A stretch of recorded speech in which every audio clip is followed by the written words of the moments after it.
நான் கிளம்பிட்டேன். நான் வரேன். ரொம்ப தேங்க்ஸ். அவ்வளோ கஷ்டத்துலயும் நீ வந்து உண்மைய சொன்னியே.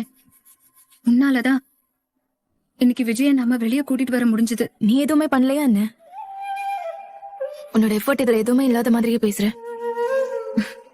இல்ல வெண்ணிலா, விஜய்க்கு இப்படி ஒரு கஷ்டம் வந்தது என்னாலதான்.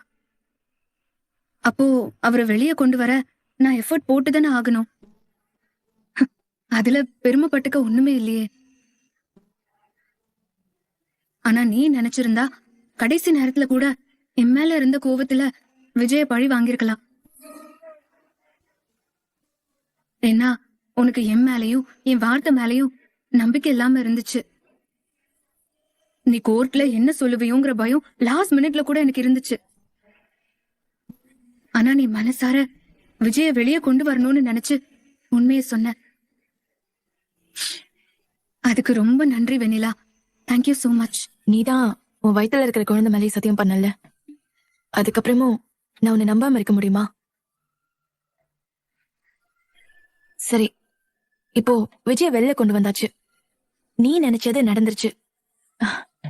இப்ப சொல்லு, நீ என்கிட்ட சத்தியம் பண்ண மாதிரி விஜய் எனக்கே கொடுத்துட்டு போயிடுவியா?